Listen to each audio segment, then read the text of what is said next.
The fifth president of the University of Oregon was gray, balding, short, and stocky. But 45-year-old Arnold Bennett Hall was also brilliant, energetic, and persuasive.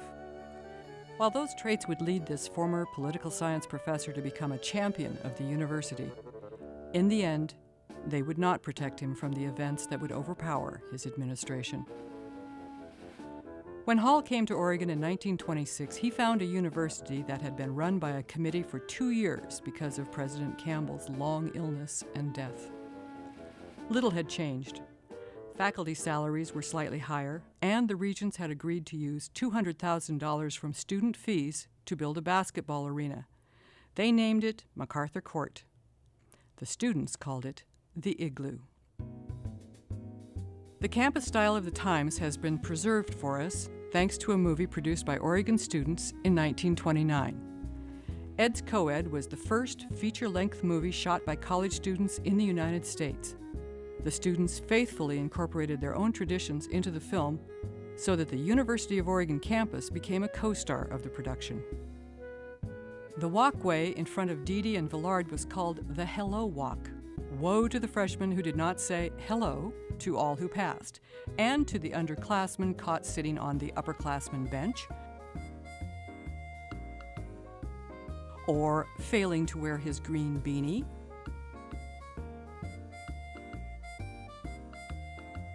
or daring to wear white cords, or stepping on the university seal.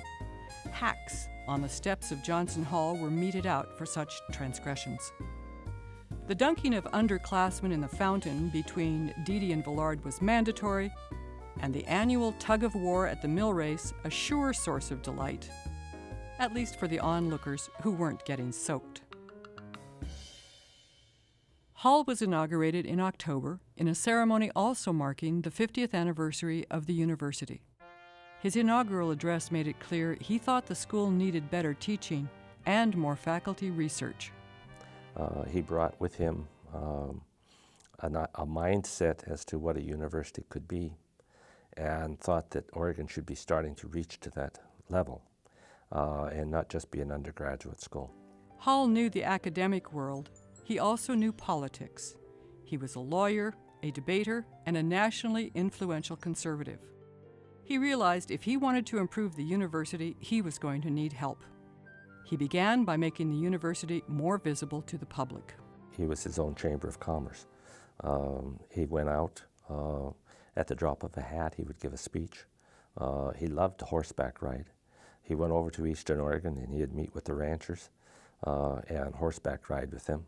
When he first came to Oregon, he drove his automobile all around Eastern Oregon in order to introduce himself to the people, to get them interested in the University of Oregon, that we were not a bunch of snobs here, that we would not be afraid to have manure on our boots. To build grassroots support, Hall started the Moms and Dads clubs around the state, and the university started using press releases. The improved PR was a start, but Hall needed money. The Fenton Hall Library was stuffed beyond capacity. There was no infirmary, the sciences had no real home, dorm space was inadequate, and he wanted to hire better trained professors. But tax support wasn't going to increase, and student fees couldn't be raised. They were already 50% higher than at any other West Coast school.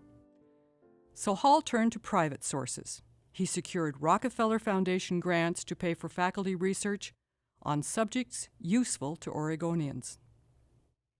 To upgrade teaching, Hall needed the oldest faculty members to retire. So he proposed a pension program to the regents. When teachers have passed their days of useful service, they cannot be fired. Not even the hard-boiled core fire because of old age. They must be pensioned. To continue men in the burdens of teaching after their days of usefulness is inhuman to them and unfair to students. The university budget is handicapped by carrying men who should be on pensions. The legislature turned down the pension proposal. The Carnegie Foundation did not, and 70-year-old teachers at the University of Oregon finally were allowed to retire. Hall then recruited new people, including a young law school professor from Wisconsin named Wayne Morse. Then Hall created a faculty committee to offer teaching tips. Professors had to submit written goals for their classes and copies of their tests, and students were asked to evaluate teachers. The faculty members grumbled, but the quality of teaching improved. After 1 year, President Hall wrote in his report to the regents that at other institutions, there was a quaint notion of the faculty that it was beneath their dignity to suppose that their teaching could be improved. On the other hand, the faculty at the University of Oregon has, in the main, met me more than halfway. Next, Hall needed to pay off some debts, namely $150,000 in startup costs for a fundraising drive abandoned when President Campbell had died. Now it was Hall's mess to clean up. In what would turn out to be a remarkable coup, Hall convinced a former Oregonian to help. Bert Brown Barker had just retired at 50 from an exceedingly successful law practice in Chicago and New York. He was a man guided by an impeccable moral compass who had decided to dedicate the rest of his life to public service. He agreed to become the university's vice president for public relations. Bert Brown Barker brought with him the sophistication, knowledge, contacts, and interest that fascinated people. Barker would accept a salary of only $1 a year, and he paid all his own expenses. Never has the adage, "You get what you pay for," been proven so wrong. Barker raised the money to pay off the fundraising debt in less than a year. Then, over the next 5 years, he helped raise another $1.7 million from private sources. The money was used to help build the Art Museum, the athletic fields, the Dornbecker Hospital in Portland, and the infirmary. He cleared away legal hurdles to build the Straub Hall dormitory using state-backed bonds. $193,000 was used to buy another 216 acres of land for the university, and at his own expense, he had the Pioneer Mother sculpted, fashioned after the spirit of his own mother, and donated the statue to the university. By 1929, Hall had achieved much, but Oregon's economy was faltering. The competition for tax support between the university and the agricultural college in Corvallis was getting nastier. Under a 1920 formula based on enrollment, the college received 25% more tax dollars than the university. But now the university had more students, and Hall wanted a bigger piece of the pie. While that might have been fair, it didn't feel that way to a lot of people in Corvallis. Appropriations to help agriculture are now in danger because of the jealous and dog-in-the-manger attitude of the university. University demands are robbing the college. The college wasn't going to lose funding without a fight, and the president of the Oregon Agricultural College was a skilled opponent. William Jasper Kerr was a tall, dignified, and reserved man who ruled the college with an iron hand. Since arriving in 1907, he had transformed the rural institution into a well-respected, well-funded, and far more professional school. But soon, Hall and Kerr were publicly accusing each other of hiding facts from the legislature and encroaching into each other's academic territory by duplicating course offerings. The legislators were soon fed up. For the lawmakers, an old proposal to have one administrator run both schools was becoming much more attractive. The basic idea had been proposed by Representative Hector McPherson in a prior legislative session. McPherson believed a single administrator would ensure equitable funding for both institutions, would prevent course duplication and squabbling. Now, other legislators rolled out their own versions of his idea. The result was the 1929 Oregon Unification Bill creating the Oregon State System of Higher Education. It would be run by a board, 9 members appointed by the governor. The regents at the separate institutions were eliminated. Hall thought it was a good idea. The new board launched a 2-year study designed to guide the reorganization of higher education. Then, faced with the Depression and plummeting tax revenues, the new board slashed campus budgets, stopped hiring, increased teaching loads, froze capital improvements, and suspended maintenance. faculty salaries were reduced 10 to 15%. When the reorganization study was completed in 1931, it was argued over for another year. But finally, in March of 1932, the board announced its decisions. There would be one chancellor in charge of all the Oregon schools, with an executive on each campus, but neither of the existing presidents was expected to be around. It would be best for higher education in Oregon for an outsider to be hired to be the chancellor, a neutral person. They would both resign and leave the board to its own choices. The board said Kerr and Hall were expected to resign at the close of the academic year. The board also ordered all advanced science classes transferred from the university to the college, and all commerce classes transferred from the college to the university. Now, while both the university and the college were willing to take each other's programs, neither of them wanted to lose anything. In addition, the board ordered the closure of the university's School of Journalism and the college's mining and applied social science programs. After the state newspapers launched an attack, the School of Journalism was reinstated at Oregon a month later. Representative McPherson didn't think the board's plan went far enough to consolidate the two schools. So in a move that sent shockwaves through the university, he agreed to lend his name to an initiative petition to move the university from Eugene to Corvallis. The so-called Zoran McPherson Initiative petition was filed. The petition stayed in the headlines all summer. The first batch of signatures was thrown out when the courts ruled the title for the measure was inaccurate. The second batch of signatures was stolen 2 days before the petition deadline. But supporters collected a third batch of signatures, and the measure to close the university in Eugene was scheduled for a November vote. In the meantime, the science library was moved.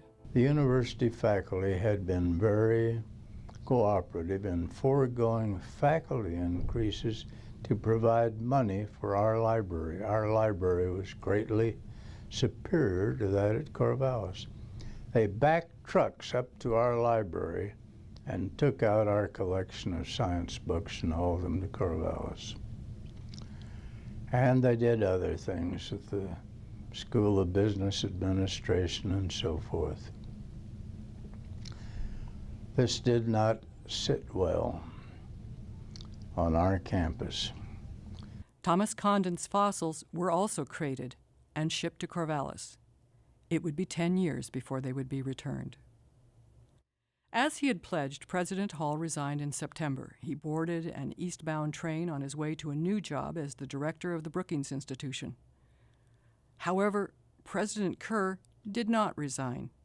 4 days later, in what appeared to be a stunning turnaround, the Board of Higher Education appointed Kerr to be the state's first chancellor.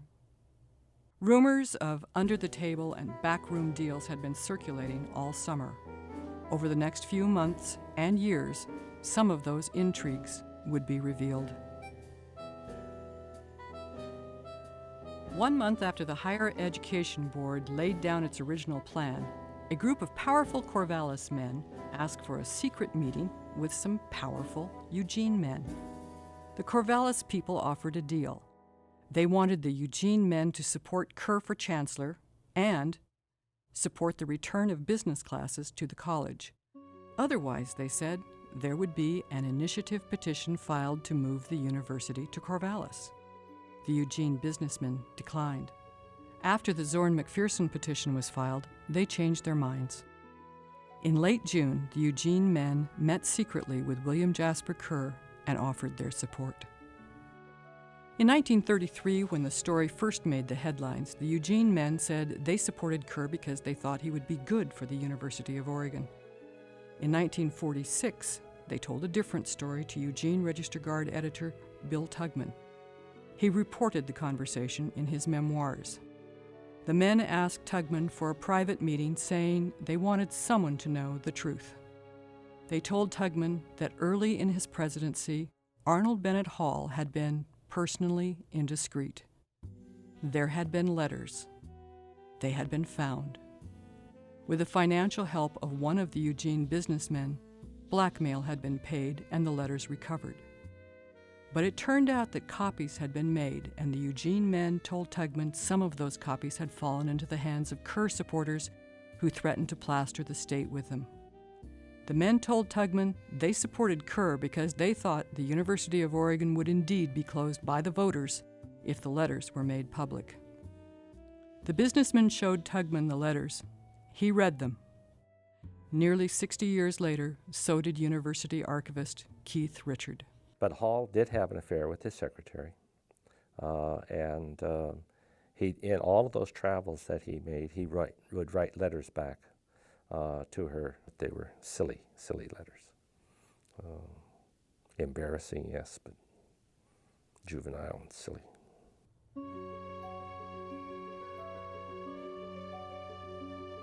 Bert Brown Barker had a different assessment of what motivated these Eugene businessmen, because he'd been in the room during a meeting between them and Hall.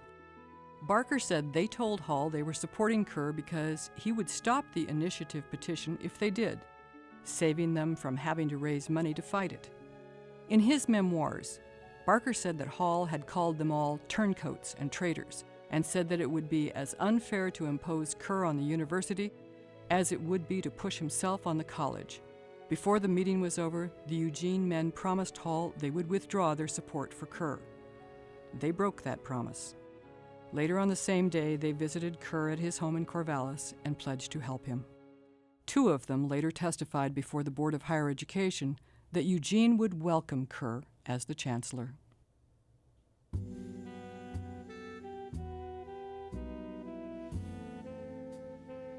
Hall had told Barker that 5 members of the board had pledged to him that, if he would resign, they would make sure that Kerr did as well. Hall said they promised a new man would be brought in so that no favoritism to either the college or the university would ensue. 3 of those 5 board members subsequently voted to make Kerr the chancellor. Representative McPherson had put his name on an initiative petition that was supposedly started by Marion County farmers who were being crushed by Oregon's tax burden. On August 7th, he learned that was not true. McPherson wrote in his diary that the director of cooperative extension at the college had come to visit him that day. Paul Maris told him the initiative petition was actually the work of some members of the Oregon Agricultural College faculty. Some of President Hall's supporters thought he'd been tricked out of the chancellor's position, but in truth, he'd been making plans to leave Oregon 4 months before he finally departed, and his health was terrible. Although it was kept a secret at the time, he'd suffered a heart attack in April and had spent much of the rest of the summer recuperating. His resignation on September the 2nd was a formality. As for the Consolidation Initiative, Oregonians voted 6-1 to keep the University of Oregon in Eugene. The measure to close it passed only in Benton County, the home of the Agricultural College. Chancellor Kerr told the board there would be no need to hire new presidents for the university or the college. He would handle both those jobs too. He immediately moved to Eugene. As a part of the compromise, since Kerr becomes the chancellor, is that the chancellor's office would be headquartered in Eugene. And that supposedly made Eugene happy because they're going to have the chancellor's office here. It was one more example of the failure to gauge the depth of dislike on the Eugene campus for this traditional foe. When Kerr moved into Collier House, Hall's former home, it infuriated the faculty. Anthropology professor Luther Cressman bitterly recalled the incident in his autobiography. It appeared almost to be an effort to humiliate the university. Kerr in the president's house. It was incredible, scandalous. The triumph of personal ambition by whatever method necessary boded ill for the smooth effort necessary to put the new organization into being. Campus life turned into an uneasy armed truce. And it wasn't just the faculty. The students started calling the residence the Dog House, a derogatory play on Kerr's name. Kerr's past was being dredged up to haunt him. When he'd first come to Oregon, state newspapers published charges that he was a polygamist. He'd come from Utah, where he had been a Mormon and had taken 2 wives. 8 years after the practice was outlawed by the church, he'd divorced his second wife. Their 2 children stayed with her in Utah when he came to Oregon with his first wife and their 6 children. He was legally monogamous, but the story was again making the rounds. There was also the matter of his education. He'd been letting people call him Dr. Kerr for years, and the college literature listed him as having the degree. But it turned out that the doctorate was honorary. The highest degree he'd ever earned was a Bachelor of Science. None of that meant he wasn't a brilliant and talented administrator. He was. But he soon discovered that his ability to wield power at the university was severely constrained by law, because the bill creating the state system of higher education did not change the University of Oregon charter. The charter for the University of Oregon says the faculty and the president shall run the institution. Oregon State's was not set up that way. And so when Kerr got here, he did not understand that the faculty had this advisory board, that they had monthly meetings, that they discussed the budget openly, that they passed curriculum legislation, that they had a strong faculty governance system, and he wasn't used to that at all. Kerr called a meeting of the faculty in April of 1933 to announce what budget cuts the university would make. In response, one professor moved that the session be adjourned. The motion was seconded, and the defiant faculty walked out. Kerr was livid. Within a week, the faculty had adopted its own budget with spending cuts to fit the revenue available. They sent it to both the Chancellor and the Board of Higher Education. Some members of the Board of Higher Education were also having a rough time of it. Bert Brown Barker had been deeply offended by the backroom dealing that had put Kerr into the chancellorship. He made it his business over the next few years to work for the removal of the 3 board members who had broken their promises to President Hall. Barker wrote in his memoirs, "In my opinion, such men were unfit to control the destinies of higher education in Oregon." He was not surprised when C.L. Starr, C.C. Colt, and B.F. Irvine all eventually resigned.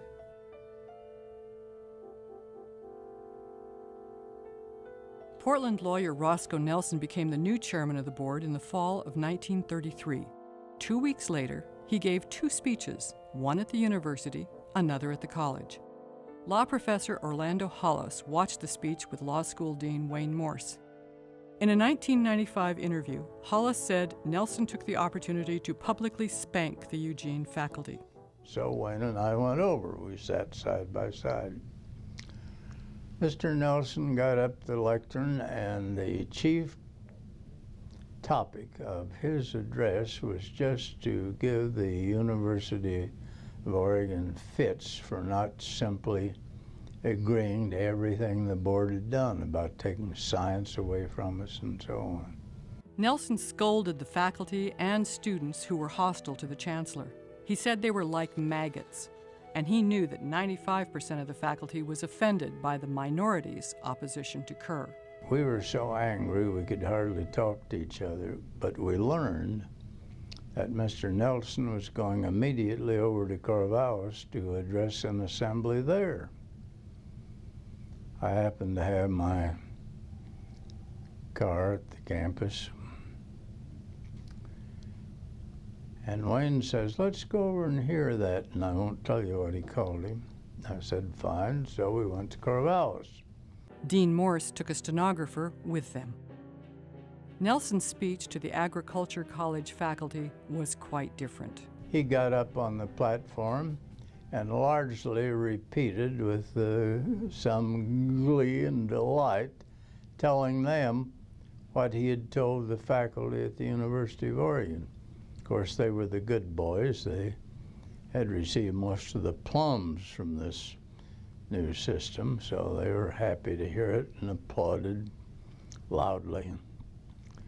Well, as we listened to that, we got madder and madder. That's proper word. We left and got in the car. Wayne was so mad he didn't say anything for quite a while. Finally coming down old 99W, I can remember it as well as if it were yesterday. Wayne said, "You want straight language on this, do you?" We want the real thing. All right, you'll have it. He said, "Orlando, I'll get that son of a bitch." The next day, the two speeches were published side by side in the Emerald. The campus was steaming. The following day was Homecoming Saturday. An overflow crowd jammed into Straub Hall for the alumni luncheon. The surprise speaker was Wayne Morse. Morse launched a verbal assault on Nelson and Kerr. He called Nelson's attack on the faculty unfair and vicious, and he said he thought Nelson had been duped by the chancellor, but that he should now apologize and resign from the board. He then turned his attention to Chancellor Kerr.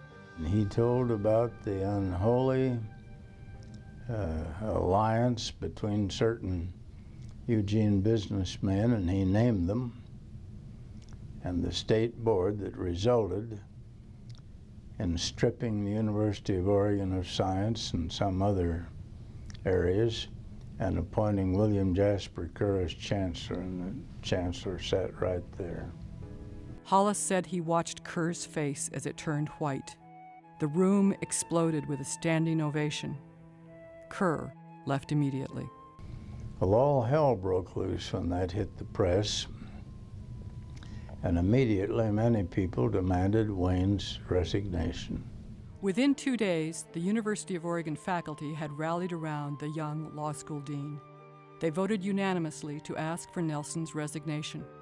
After the vote, Dean James Gilbert told a reporter that the faculty was unanimously opposed to a program of Hitlerizing higher education in Oregon. More than 1,000 university students signed a petition supporting the faculty's resolution. Rosco Nelson resigned a week later, but it wasn't over.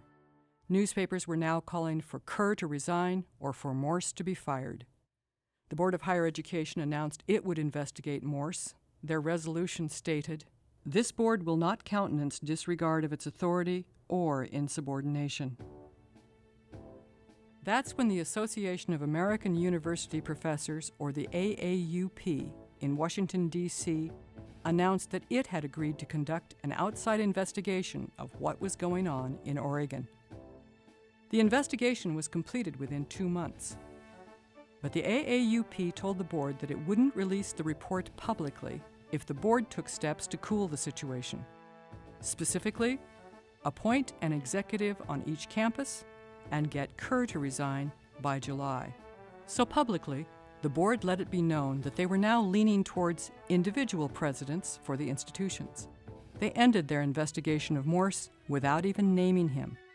And in January of 1934, Dean Clarence Valentine Boyer was appointed acting president of the University of Oregon. On April 15th, William Jasper Kerr offered his resignation, to be effective as soon as the new chancellor was selected. On that same day, Boyer's appointment was made permanent. Campus tensions cooled, but when more than a year had passed and a new chancellor had still not been hired, the AAUP released the report for publication. It said that Kerr's appointment by the board had been a stupendous blunder, given his long-standing opposition to the university, the favoritism for the college, the degrees he did not earn, and his failure to consult with the faculty or allow them to appeal to the board. A candidate for the chancellor's job was on campus in a month. Frederick Hunter took the job. Kerr resigned in July. Clarence Valentine Boyer was 54 when he became president of the University of Oregon. The scholarly English professor didn't particularly want the job, and he said so. But the State Board of Higher Education wanted to work with a faculty leader who was not as difficult, opinionated, or outspoken as Dean Wayne Morse or Dean James Gilbert. So they chose Boyer. Boyer had earned his bachelor's, master's, and doctorate at Princeton and a law degree at the University of Pittsburgh. But after 4 years, he'd traded the practice of law for academia. In his personal life, he loved hunting, horses, and most especially, dogs. Many of his friends had dogs too. That's because he foisted strays on them. Boyer was the head of the English department and the dean of the College of Arts and Letters. Chancellor Kerr had remained in Collier House with his offices in Johnson Hall after Boyer became president.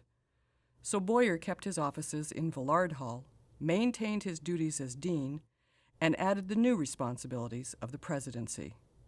Years later, he wrote, "I had the enemy in the chancellorship and no one to turn to for guidance when I took office 4 years ago, and I had one hell of a time."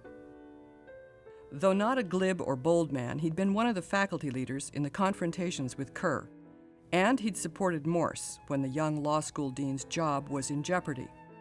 But Morse and some other powerful faculty members had now decided Boyer was in way over his head and in Kerr's pocket. They were openly rude to him and behind his back, brutal. He was never in good health, but his enemies now accused him of being an alcoholic. His few faculty supporters saw him as a man of integrity, high ideals, and sound judgment. He turned to them for advice, rather than to the faculty-elected advisory board. Faculty meetings soon became a battleground. Even without Kerr and the faculty fracture, it was a terrible time to be the University of Oregon's president. The Depression was really in charge. The morale of the faculty and the students was low. Faculty salaries had been slashed again. Enrollment dropped by more than 1/3, leaving only 2,300 students. Still, during his presidency, Boyer oversaw the construction of the library,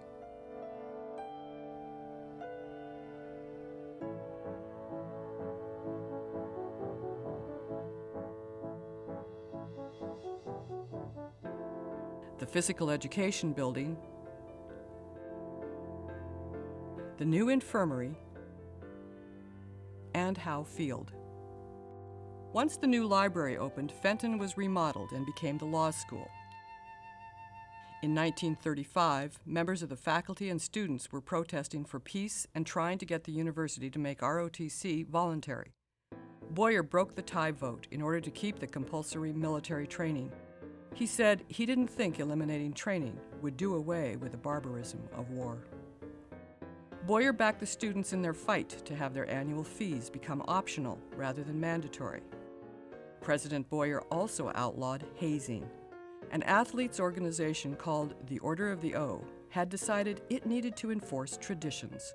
So these jocks took it upon themselves to physically punish students who smoked on campus or walked on the grass. Boyer banned the hacking, calling the harsh paddling childish, barbaric, and sadistic. He said there are better ways than physical violence to use as enforcement tools.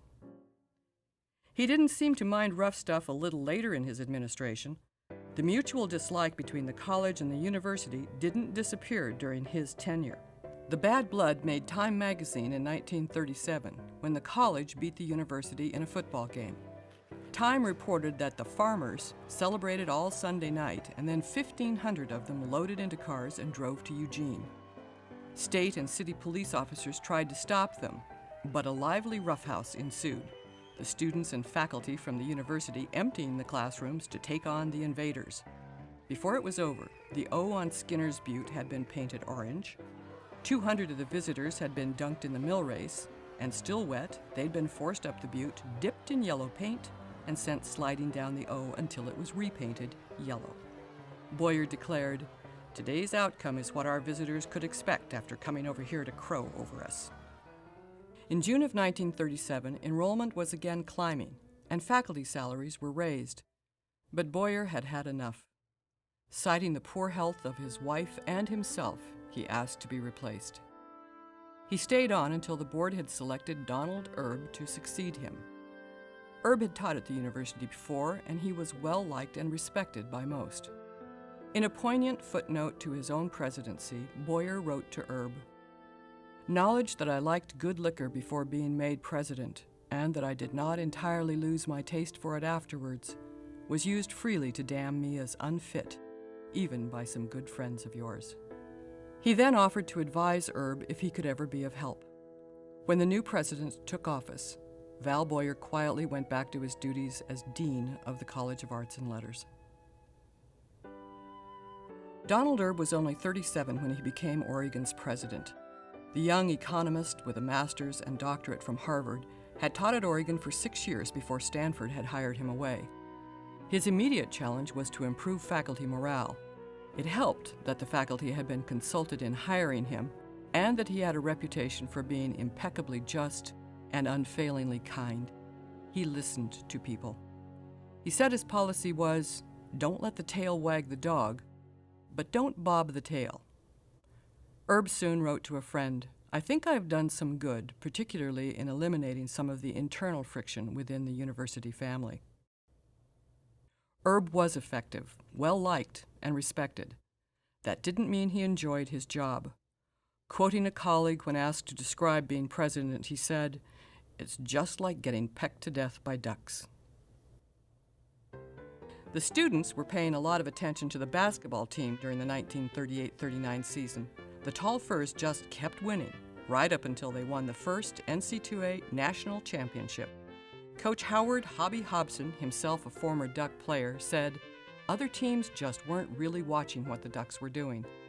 They would start a game in zone defense and soon switch to man-to-man coverage, but Hobson had his players keep their arms in the air, and their opponents mistakenly thought the Ducks were still in zone, until it was too late. The final score against the Ohio State Buckeyes was 46-33. Donald Erbs sent the coach a telegram. Congratulations to you and the boys from 3,000 university students, 1,000,000 Oregonians, and me. By the time the team's train pulled into the Eugene station, the whole state had been celebrating for days. There had been stops in each of the players' hometowns. Portland had hosted parades and banquets. School was canceled in Salem so people could meet the train. In Eugene, all the stores were closed, all the school classes canceled. 3 bands led the players through the downtown parade. The campus belonged to the Tall Firs.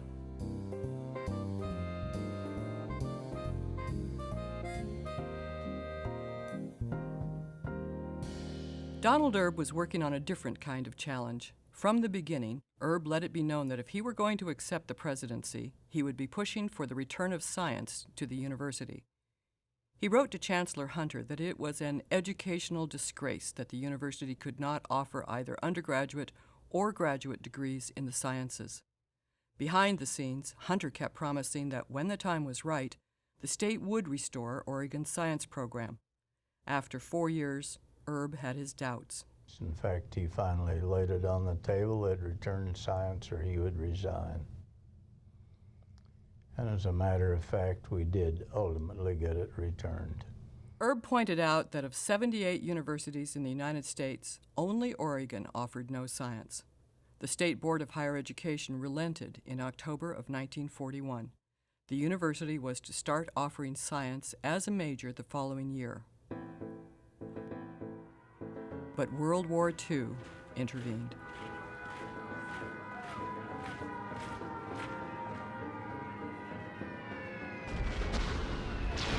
The Japanese bombing of Pearl Harbor disrupted far more than the return of science at the university. Within days, President Erb asked students to maintain their tolerance, sympathy, and understanding of fellow students of Japanese descent. The Japanese American students pledged their allegiance to their country in the Emerald. Within 6 months, nearly 600 male students had enlisted in the Reserve Corps. Classes were scheduled so that they could finish their college work before they shipped out in March. After they left, 1,000 Army trainees arrived for special classes. The university had no males on campus to speak of. One female student from the class of 42 or 43 said, and those that were here were all 4Fs, so they weren't of much use. The women made do. They ran the student government, planted victory gardens. They held drives for the war effort, collecting everything from metal to lard.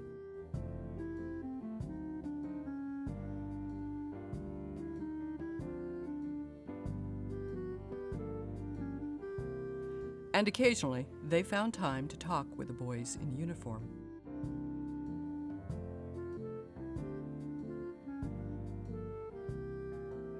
The university adapted itself to training the Army and Air Force men. Many of them took science and meteorology classes.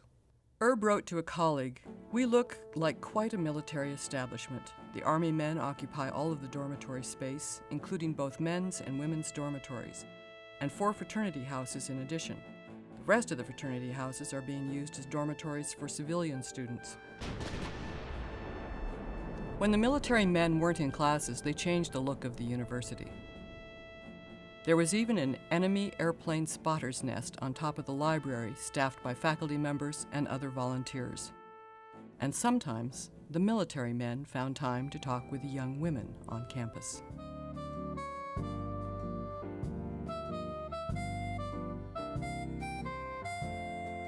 President Erb was making plans for the end of the war, the return of science, and he had revived the fundraising drive for a student union building, even speaking on its behalf at a meeting of the State Board of Higher Education. It was the last meeting of the board he would attend. When he returned from a trip to the East Coast on a Friday afternoon in December, he had a cold. Orlando Hollis ran into him. "Don, you sound like an old bullfrog." His answer was, "I've got a hell of a cold." Went to the office on Monday and learned that President Erb had been taken to the Sacred Heart Hospital. It was pneumonia. Penicillin had just been discovered and he was treated with the antibiotic. Then he was treated with sulfa drugs, and then with blood transfusions. On Tuesday, December the 23rd, Donald Erb was dead. He was survived by his wife Roxanne and 2 daughters.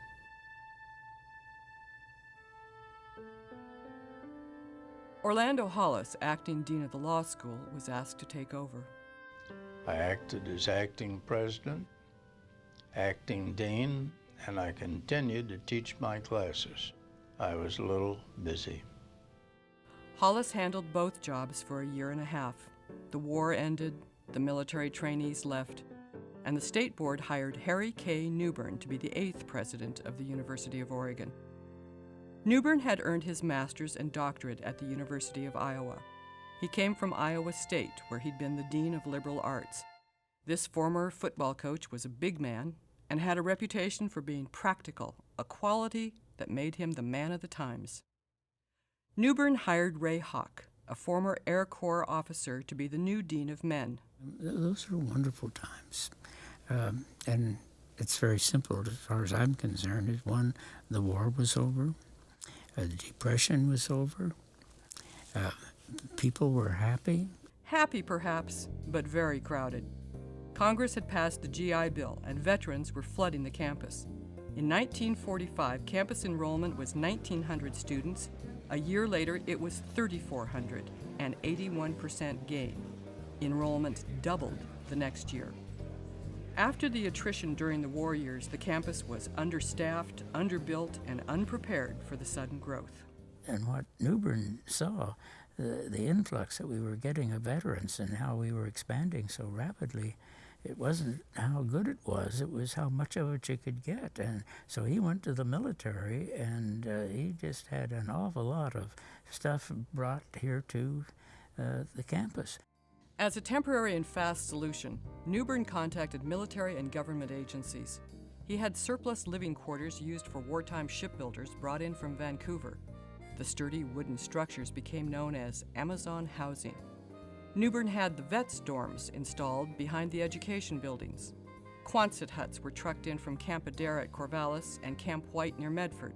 They popped up all over campus, serving as classrooms, even dining halls.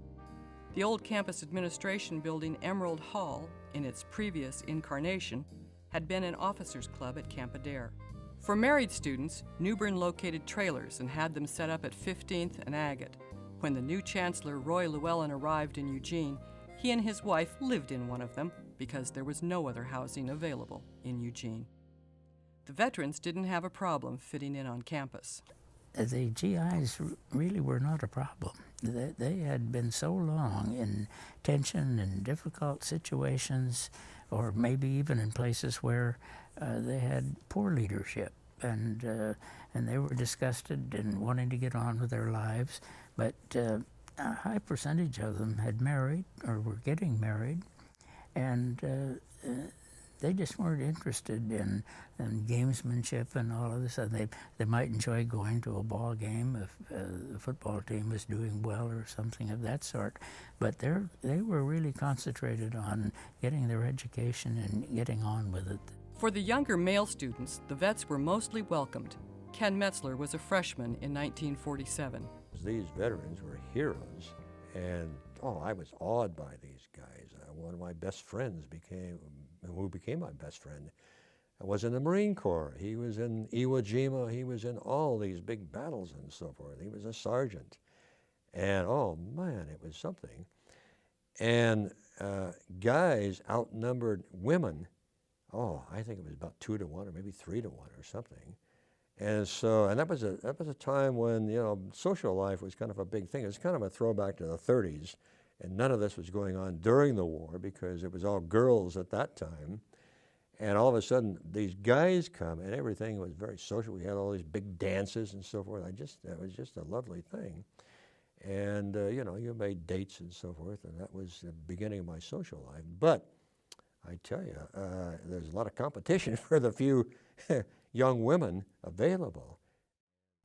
Under Newbern, the athletic department was professionalized. Until 1947, a committee of faculty, students, and alumni ran the sports program. In 1947, Leo Harris was appointed the first UO athletic director. Football had most students' attention, as quarterback Norm Van Brocklin led the Ducks to the 1948 Cotton Bowl. The Ducks lost, but the money they made helped pay for the land on which Autzen Stadium was built. Newbern needed more teachers for the rapidly growing student body. First, he convinced the legislature to raise faculty wages. Then he tapped the new Dean of Arts and Sciences to help with the hiring. Robert D. Clark believed departments should be consulted on faculty appointments.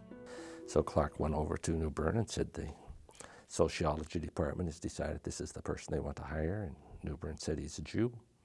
And Robert Clark said, that may be, but that's who they want. And so he said, if you hire one, they'll want to hire more. And so 2 weeks or so later, Robert Clark went across and said, this is who the psychology department would like to hire. And he looked at it and said, another.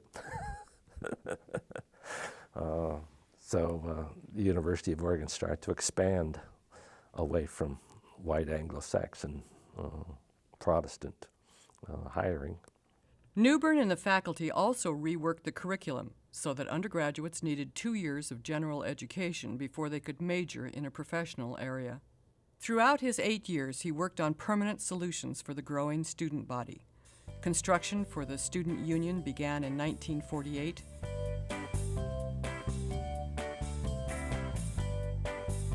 It opened in 1950 and was named for Donald Erb.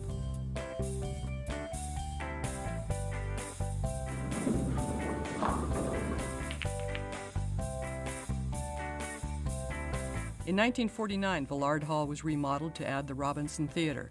The architectural design tacked onto the stately Villard was controversial. The music school annex didn't draw as much fire the same year. Science One went up, later to be called Pacific. A needed but dreadfully ugly addition was added to the library. It would be removed in a subsequent remodeling. A new women's dorm was built, paid for by fees charged to the residents. Carson Hall opened in 1950. Once it was operational, the housing pressure on campus abated, and the tiny trailers could finally be hauled away. Allen Hall got a new front in 1954, and a new heating plant was built. Harry Newbern resigned in 1953 to take a job with the Ford Foundation. He later summed up what it takes to be a college president. Students must be housed and fed, buildings financed, the public informed, the legislature sold, alumni and foundations and government agencies encouraged to contribute to the institution's welfare, but the first obligation is to the education of the students. There was never any question that education was the first priority for Oregon's 9th president. O. Meredith Willson, known as Met to his friends, arrived in 1954, taking over from acting President Victor Morris. Willson was 44. He was an intellectual who had earned his doctorate in history from the University of California in less than 1.5 years. You can't do anything any longer successfully without trained men. You can't do anything any longer really without a lot of PhDs. There's a philosopher who made this observation, a guy named Whitehead. In the conditions of modern life, the rule is absolute. The race that does not honor trained intelligence is doomed. I believe that so thoroughly that I think that we're in the university are engaged in the one absolutely necessary thing without which free society cannot survive. The science curriculum had still not recovered from the 30s. Willson wanted to change that. He had a chance to build a curriculum, and the sciences was where he started. And his idea was, I'll hire the first one will hire the second one. In what he termed a calculated risk, Dean Robert Clark of the College of Arts and Sciences broke the budget to help recruit famed theoretical chemist Terrell Hill. We were ready to build, and I felt that as dean that we should build with the highest aspiration possible. Hill came, despite his East Coast colleagues telling him he would be isolated and practicing science in the wilderness. He came with the understanding that he would help select others to build a strong science program. I think Meredith Willson's aim for improving the university, combined with the practical knowledge of Terrell Hill, a physical chemist in the chemistry department, who had a concrete idea of what should be done in science to improve it. Terrell was interested in bringing together chemistry and biology. His physical chemistry interests were in the chemistry of big biological molecules. And he soon found that the chemistry department considered any such activities to be too biological. And the biology department didn't want to hire a bunch of chemists. So it was Terrell's idea that the university should create an interdisciplinary institute and give the institute sufficient power that it could make appointments on its own without regard to field, that is, to what kind of biology the person did or what kind of chemistry. Hill recruited Aaron Novick, a former Manhattan Project scientist. The key figure in it was Aaron Novick, who had both stature as a scientist in molecular biology and who had vision. Novick became the founder and first member of the University of Oregon's Institute of Molecular Biology. He then went after a young biologist who, working with a chemist, had just demonstrated how DNA replicates itself. Frank Stahl was getting a lot of offers. One of these offers came from Aaron Novick, who was starting a new institute in Oregon. I left the frozen Midwest in a howling blizzard and landed in the mild green Willamette Valley, and it didn't take him long to sell me on Oregon. Mary was enthusiastic about the possibility of moving to Oregon because she was an admirer of Wayne Morse, who was our senator then. Stahl brought in the next member of the Institute. I had the good luck to know and be able to attract George Streisinger, who was working in an area closely related to mine, and was terrific. Well, as you know, he started the Zebrafish Project. And then at Terrell Hill's suggestion, we brought in our first chemist. That was Sidney Bernhardt. The Institute flourished under Novick. Though he was an accomplished scientist and he kept up working in his own laboratory, it was always clear that the opportunities for the people he was hiring came first. That is, he kept his eye on the development of the young faculty that he attracted here. And once here, the scientists didn't want to leave. I don't know anybody who wants to leave after they've been here. I got sure other offers tempting me to leave, but no. The Institute of Molecular Biology set the standard. President Willson then opened the door for the development of other science institutes. The Oregon Scientific Renaissance had arrived. And I am proud of the achievement of the science departments. I think it's one of the great achievements of this university. While the rebuilding of science took center stage during Wilson's 6-year presidency, there were other highlights. In 1958, the football team made its 3rd trip to the Rose Bowl. The bookies expected coach Len Casanova's Ducks to lose to the Ohio State Buckeyes by 24 points. The Ducks missed a field goal and lost by 3. The Museum of Art had been established to showcase the Gertrude Bass Warner collection of Asian art. President Wilson convinced the donors to allow the exhibition of other kinds of art. Wilson also tilted at the establishment. He made tenure requirements tighter at the university, and he informed Oregon's fraternities and sororities that racial discrimination in their membership was not going to be tolerated at the university. Wilson couldn't understand why Oregon's legislature didn't offer better funding for education. The library was so underfunded that he diverted leftover department funds at year's end to buy books.